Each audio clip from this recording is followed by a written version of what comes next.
Ayan po mga kalabs, ang ating menu for today.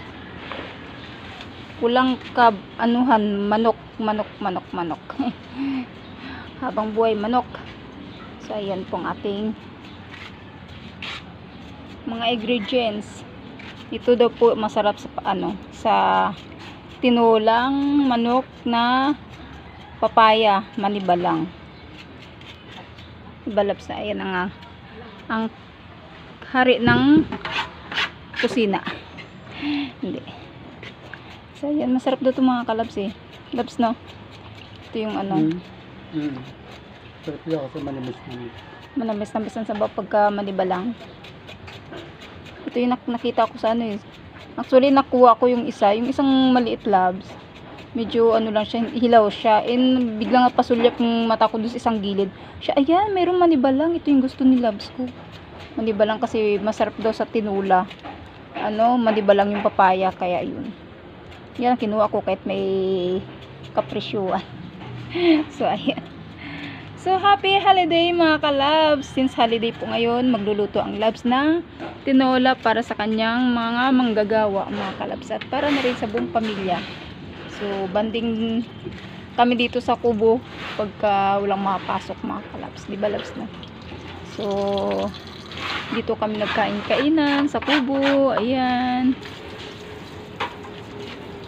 So, ang aming kubo puro may mga tambak kasi ng bahay mga kalabs.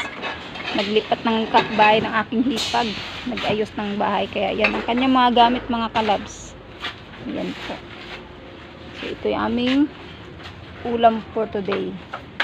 So, ayan. Ang mga sahog.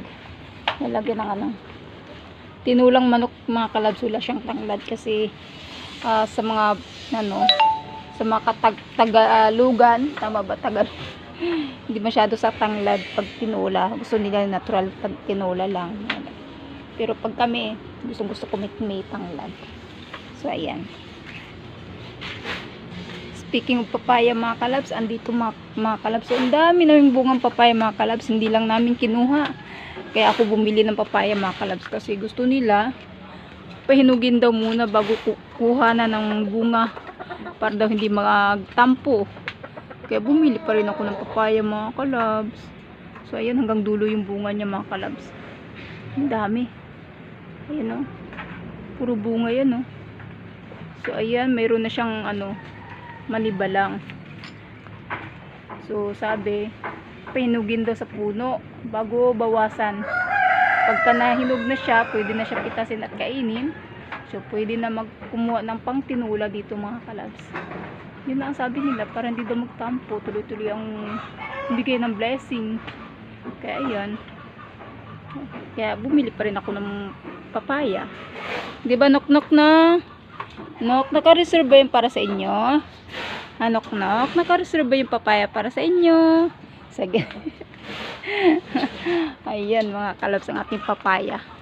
Napakaraming bunga hanggang dulo na walang hanggan. So ayan, balik tayo sa ating kusina mga kalabs. So ayan ang labs, nagpe-prepare ng ang tawag dyan labs, panggisa. Ayan, daming luya. Ganyan ang labs ko, gusto pagka sila nagluto, ulang tipid-tipid yan. Ang lalaki ng sibuyas. 3 ang nilagay na sibuyas mga kalabs. So ayan. Luya, isang katutak na luya. Mayroon. Hindi sila nagtitipid ng mga kalabs kasi nandun daw yung sikreto kung bakit masarap ang niluluto. Huwag daw titirin sa sahog? Sahog. O ingredient. Parehas lang yung tinagalog, in English mo lang. So ayan mga kalabs. So ayan mga kalabs, niluto na pala ang tinula natin mga kalabs. Hindi natin nasundan sa pagluluto. So ayan, madali lang naman po yan. Ginisa lang siya, sinangkot siya yung manok. Kailangan lahat yan.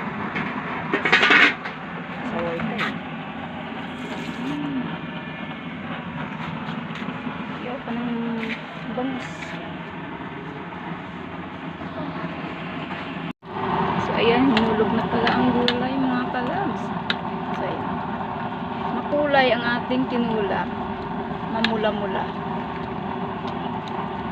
Manamis na pisa ang sabaw niya kasi ang ating papaya is manibalang.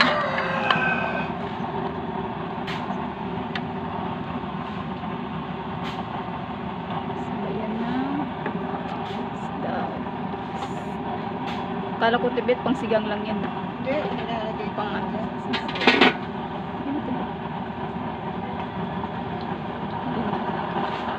Ayan, nilaksan na ako eh.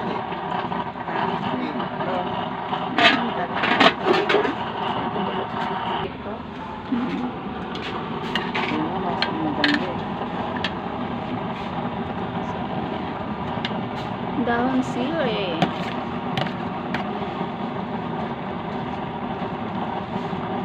Dami dito. Bango.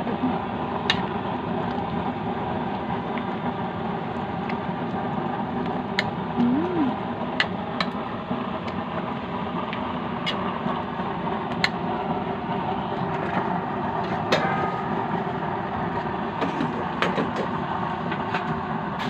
Isang kulo na lang. Luto na. Ito na yan.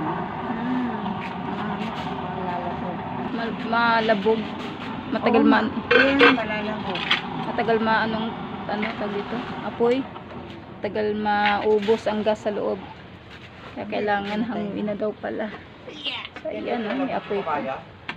Ha? Hindi nalabot yung papaya. Malambot. Lambot. Yung gulay, isang kulo lang. Ilagay mo sa So, bagong. ayan. Ay, wala nang langis. Oh. Wala na. Basta saktong-sakto. Hindi, Saktong-sakto naubos. Pero matagal pa yan mag-off. So ayan. Wala, hindi nagdadala yung Nakain na maya mga kalabs ang ating mga masisipag manggagawa.